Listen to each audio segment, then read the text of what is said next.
Нестача води у Криму – це провина самих кримчан. До таких висновків прийшов віце-прем'єр Російської Федерації, куратор окупованого Криму Мурат Хуснуллін після свого візиту на окупований півострів. Воду нібито крадуть люди. На його думку, працівники поліції повинні взяти під контроль людей, які займаються крадіжкою води.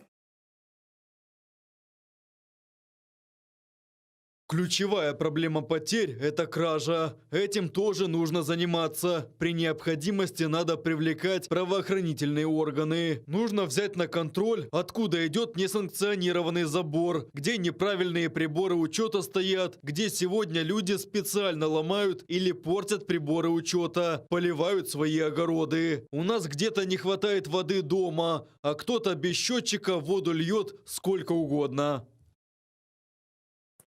Через заморозки у Сімферополі перестануть наповнювати водою резервні баки. Окупанти бояться, що вони не витримують та потріскаються. Через це проблем із забезпеченням водою стає більше.